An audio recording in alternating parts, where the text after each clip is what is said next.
इस वीडियो में मैं आपको बताऊंगा कि नमाज़ पढ़ने से आपको प्रॉफिट क्या होता है, इसका साइंस का लॉजिक क्या है। तो आइए स्टार्ट करते हैं। आप जो है, अगर वीडियो आपको पसंदीदा लगेगा तो आप चैनल को सब्सक्राइब कर दीजिएगा।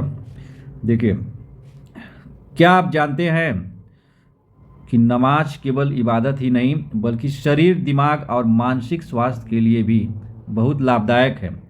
तो आइए इसके जानते हैं वैज्ञानिक कारण क्या होता है। तो पहला आपका है कि मानसिक शांति और तनाव। ये कैसे होता है?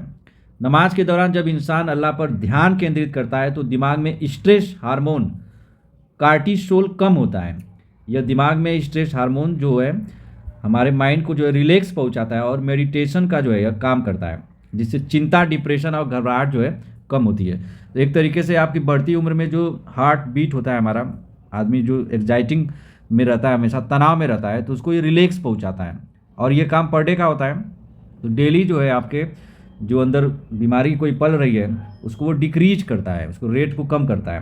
तो ये एक पहला जो है इसका साइंटिफिक रीजन हो गया। दूसरा आपका है रक्त संचार में सुधार, रेगुलेशन ऑफ, या बोल सकते हैं सर्कुलेशन ऑफ ब्लड। नमाज के अलग अलग आसन होते हैं। जैसे आप देखते हैं कि सुबह के समय में जब कोई व्यायाम करता है, ताड़ासन करता है, अनुलोम विलोम करता है और कई तरीके से वो जो है अपने जो है शरीर को मोड़ता है ताकि उसके शरीर का ब्लड सर्कुलेशन जो है अच्छा हो सके और दैनिक क्रिया सही कर सके। तो उसी तरह जो है रक्त संचार में सुधार होता है, क्योंकि आप जानते हैं कि हमारे हृदय में स्वस्थ रहने के लिए ऑक्सीजन का प्रवाह बहुत जरूरी है। उसके बाद में एक तीसरा नंबर का जो होता है आपका सजदा, दिमाग के लिए सबसे लाभकारी होता है। मतलब सजदे में सिर दिल से नीचे आ जाता है। मतलब जब हम लोग झुकते हैं तो दिमाग तक ज़्यादा खून और ऑक्सीजन पहुंचता है। इससे याददाश्त, मेमोरी जो मेरी होती है वो मजबूत होती है और कंसंट्रेशन बढ़ता है, एकाग्रता। तो ब्लड सर्कुलेशन से उसे बहुत सारे फायदे हैं। बाल जिसका झड़ता है तो ब्लड सर्कुलेशन से जो है हमारे जो बाल के जो जड़ें होती हैं वो मजबूत होती हैं और बाल भी इसे रुक सकता है। एक तरह के समझिए कि नमाज एक तरीके का एक्सरसाइज है डेली रूटीन का। उसके बाद जो है मानसिक थकान जो है इससे दूर होती है, क्योंकि माइंड में जब ब्लड सर्कुलेशन होता है तो थकान दूर होती है। चौथे नंबर पे आता है शरीर की एक्सरसाइज। नमाज एक हल्की है लेकिन पूरा व्यायाम की प्रक्रिया है, जिससे रीढ़ की हड्डी, स्पाइनल कार्ड जो होता है हमारा मजबूत होता है, घुटनों और जोड़ों में लचीलापन आता है। जैसे आप देखेंगे जिम्नास्टिक में या फिर योगा में ऐसे कराया जाता है।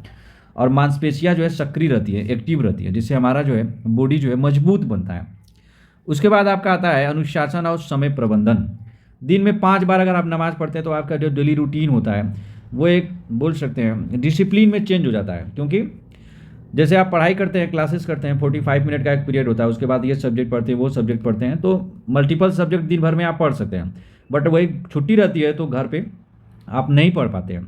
रीज़न क्या होता है कि डिसिप्लिन आपके अंदर से चली जाती है। उसी तरह जो वो टाइमिंग जो होता है 5 बार का, वो आपको टाइम याद दिलाता है कि आपको ये काम करना है, आपको अटेन होना है। तो इससे आपके अंदर डिसिप्लिन आता है, तो कोई भी काम जो है आप कर सकते हैं। डिसिप्लिन जो है सबसे बड़ी चीज़ होती है, डेडिकेशन आपका बढ़ाता है। अदरवाइज आप कोई भी काम करेंगे, आपके अंदर एबिलिटी कोई भी रहेगी और आपके पास संसाधन रहेंगे बट वो सारे एफर्टलेस हो जाएंगे, क्योंकि डिसिप्लिन डिफिशियंसी जो है हमारे टारगेट से हटाती है।